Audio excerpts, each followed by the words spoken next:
Hi, I'm Lexi with HyprMX here at Pocket Gamers Connect London 2024.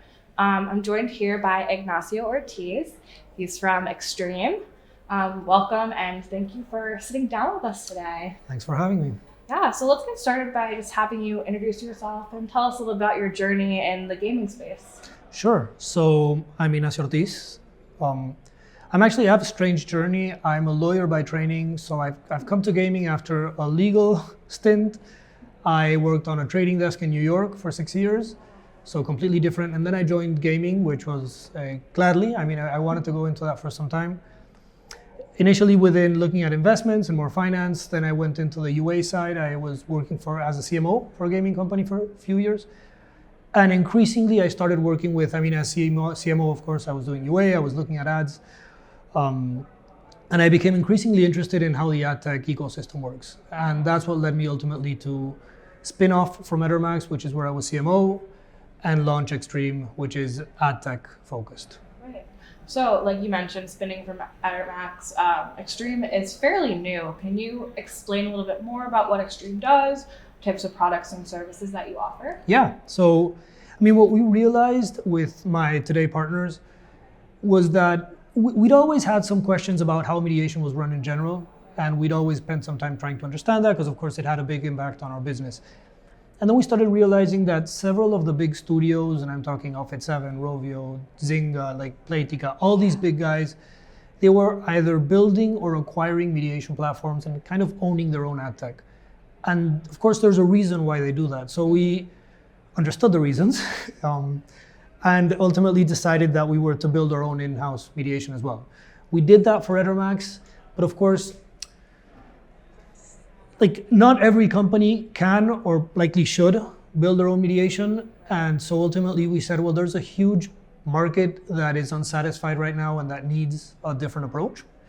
And so that's when we decided to spin out. We launched X3M as an independent company. We took the full team, so it's a team that's been working together for a long time. They really understand gaming, which is very powerful. And we now offer that out to our clients. So what we do is not just ad tech, which is what we took, of course, and we offer like the mediation, and there's a bunch of special things that we do there, but we also have a services branch. So what we do is we allow our clients to basically offload ad ops to us. We find that for a lot of studios, it's difficult to find the talent, it's expensive, takes a lot of know-how, and getting this wrong is a direct hit to the top line, basically. So we do that for them. Yes.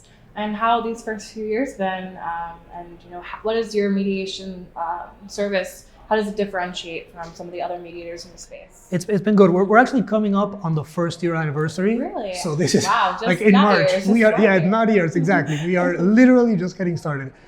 But it's been a great 23. So it was a strong launch. We are different in several ways. There's the product, the philosophy, and the business model is kind of how I think about it.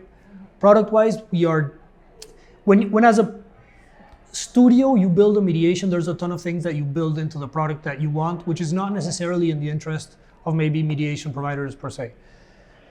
So we don't have lockups. You can join us, and if you want to leave, you can go.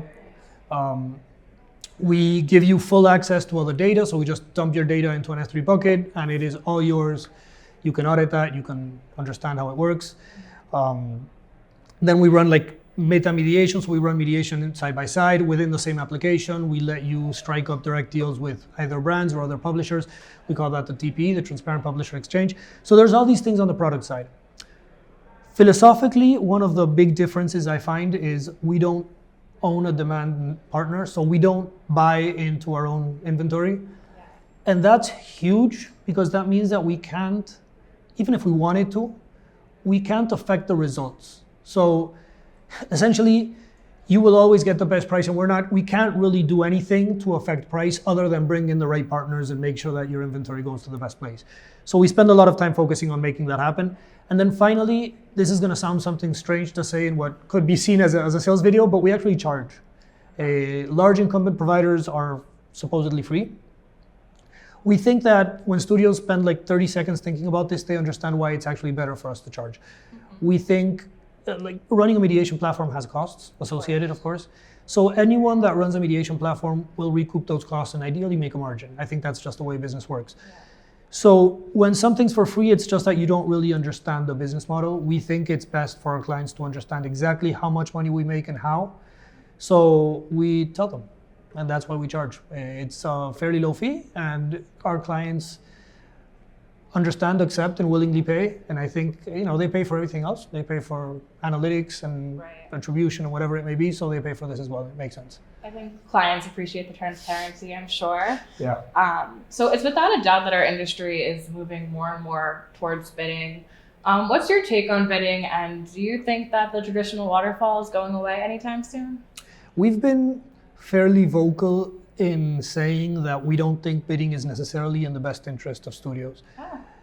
If it were always going to provide the highest CPM, then it wouldn't need to be imposed.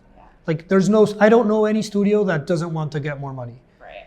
So the fact that it's being shoved down the industry's throat, in my opinion, is kind of a reflection of the fact that it's not necessarily in their interest. It may be in the interest of advertisers. It may be in the interest of someone else, but it's not necessarily in theirs. We don't see the need for a very, very low latency within mobile. We think that some formats give you 30 seconds to find an ad, and you can probably optimize a ton within those 30 seconds. So, working in a format that gives you a result immediately is not necessarily better.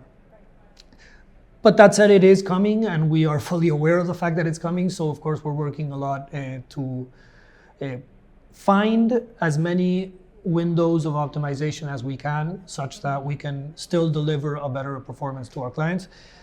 And as for waterfall, I don't think it goes away that fast. At least it hasn't so far. But we'll see. Honestly, there's so much we don't know, and there's so much that will change. So it's tough to say. But so far, it's still a decent part of the demand. So we're familiar with some of the standard ad formats, rewarded, interstitial, banners.